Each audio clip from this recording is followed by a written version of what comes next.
Yan, kwento mo naman sa amin kung ano nangyayari dito. Nagbibilang po kami ngayon ng mga order. So, mano-mano per variety. And eto pong mga isda ngayon na may order is anong klase? Most of it po puro mollies. So, okay lang bang sabihin natin sa mga viewers natin kung ilan ang order for today? 16,000 pieces. 16,000. Kasi kakakuha lang nila ng 29,000 pieces. Oh, wow. And this will be going in Luzon lang din, or? Kung ano po sila isa sila sa biggest distributor sa Cartimars, okay, and sa ibang lugar din. Okay. So, kung saan din nakakarating yung mga isda din namin. So, itong mga nandito, coming from dun sa mismong fish pond, ano yung mga process nyo para na preparation bago for shipment? Siyempre, pagkahango, kailangan muna siyang i-condition. Maximum namin is at least 2 days to 3 days, depende sa layo. Kapag naman malapitan lang, okay na yung 1.5 day. I see. So you mean 2 to 3 days na nandito muna sila, parang acclimation, Yes. Conditioning? Yes, kasi dun sa pagkukondisyon na yun, hahayaan muna natin nilang magamay yung land. Tapos doon natin makikita yung mga lulutang na mga patay or mahihinang isda. I see. So, normally sa second day, lalabas na yon, bubukodin namin yon, yung matitira, sila yung talagang in good condition. Pero, bihira kaming maka-encounter ng madaming patay pagkahango. So ano ba yung nilalaman nun pag sinabi mong conditioning for 2 to 3 days dito? Kung ganito man yung setup nyo, kailangan malalim siya. Hindi pwedeng maging crowded yung mga isda. Okay. So, kung maliit yung space mo, make sure na hindi crowded at the same time, malalim dapat. I see.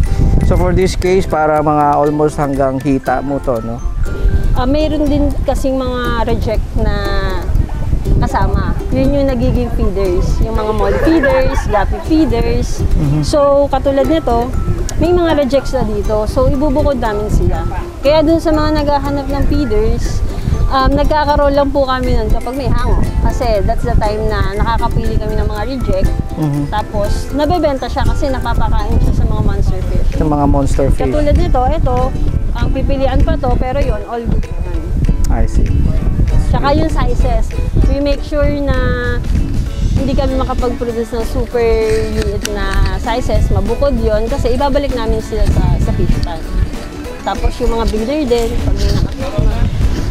So, ang matitira dito is yung good for out.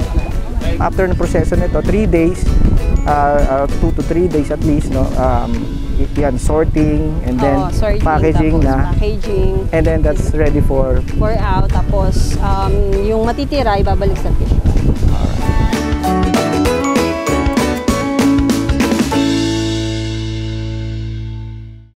Ay, bro, balita ko, ikaw daw yung pinakamagaling magbilang dito. Pati po pinapogi. Very young, but very responsible businessman na. Gagawa po namin yung pagbibilang. Pagbabalot po. Kada isang balot po, naglalaman po siya ng 250 pieces. Bali, bilang po namin, kada 5 po, 5. Sa bilang 5 po. Bali, 52 po sa 5. Ano yung mga isda yung pa-out? 6 na strain po ng mold. Black, silver marble, goldas, orange. Nakikita ka na. Kumikita ka pa.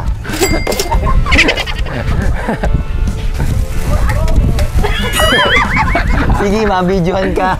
Pagtapos bilangin at lagyan ng oxygen, ano? Opo. Ready for transport na to. Opo. And itong mag-out ngayon is in total 16,000 pieces. 16,000! Tumataginting na 16,000 piraso. Kamti pa yan! Konti pa ba yan?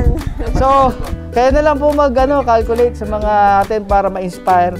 Pagpalagay natin 5 piso or 3 pisong isa times 16,000, ayan na po ang inspirasyon ninyo dito sa Agri sa Agri. Thank you for sharing some of your secrets para ma-inspire po natin ang ating mga ka-agri.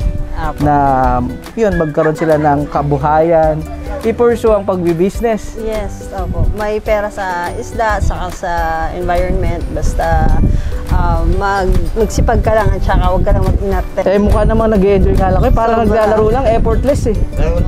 Ha? Sanay na po, sanay na kasi syempre every week, every other week, tsaka monthly naman kasi nagbibilang sila. So, Okay. sanayan lang din. Ay. So, di natin patagalin. Hakot na, mga boys. Hakot. Tutulong ako. Yan. White po muna by... Ito, by white. Okay, by variety. tutulong ako. Yan. Ganyan lang.